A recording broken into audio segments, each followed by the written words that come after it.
Hello friends. तो आज की हमारी जो अगली कहानी है वह है अकबर और बीरबल की कहानी। हमारी कहानी का नाम है बादशाह का सिंहासन। अकबर बहुत भला और समझदार बादशाह था।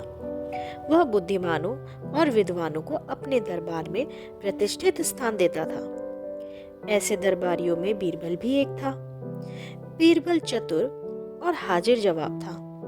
अकबर के मन में उसके प्रति बहुत आदर की भावना थी। सभी दरबारियों में एकमात्र बीरबल ही बादशाह अकबर से मजाक कर सकता था।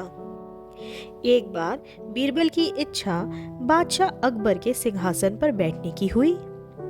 उसने सोचा, देखूं तो सही सिंहासन पर बैठने के बाद कैसा लगता है। एक बार मौका पाकर वह चुपचाप दरबार में पहुंचा। उस समय वहां कोई नहीं था। बीरबल तुरंत अकबर के सिंहासन पर बैठ गया।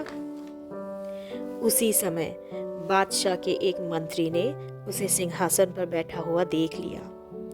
आश्चर्य से उसकी आंखें फैल गई।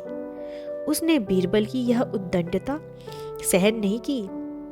दांत पीसते हुए उसने निश्चय किया, बादशाह के सिंहासन पर बैठने का किसी को अधिकार नहीं है। आज मैं बीरबल को सजा दिलाए बिना नहीं रहूंगा। मंत्री दौड़ा दौड़ा बीरबल के पास आया और उसका हाथ पकड़कर उसे सिंहासन से उतारने लगा।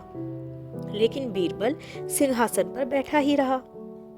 मंत्री गुस्से से बीरबल को मुक्के मारने लगा। बीरबल जोर से चिल्लाया, अरे मर गया, कोई बचाओ बचाओ। कोलाहल मच गया। सभी दौड़ते हुए दरबार में आए। अचानक अकबर भी आ पहुंचा। उस मंत्री ने नम्रता पूर्वक अकबर से कहा, जहां पना बीरबल ने आपके सिंहासन पर बैठने की जरूरत की है। यह तो हद हो गई। बीरबल ने आपका सरासर अपमान किया है। हुजूर, इसे सजा मिलनी ही चाहिए।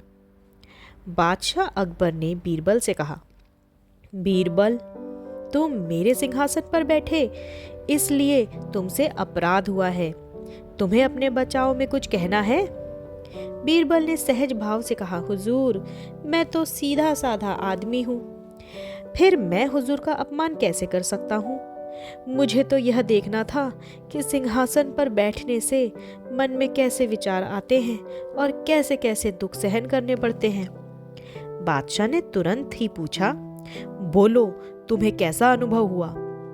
बीरबल ने हंसते हंसते कहा, हुजूर, अभी तो सिंहासन पर बैठा ही था। मुझे इस मंत्री की मार खानी पड़ी। मुझे कितना दुख सहन करना पड़ा। आप तो इस सिंहासन पर रोज बैठते हैं। आप रोज कितना दुख सहते होंगे। बीरबल का चातुर्यपूर्ण उत्तर सुनकर बादशाह खुश हो गए। बीरबल की समझदारी के लिए उसकी पीठ थपथपाकर बादशाह ने उसे शाबाशी दी। इससे मंत्री बहुत शर्मिंदा हुआ। वह सबकी नजर बचाकर वहां से चुपचाप खिसक गया।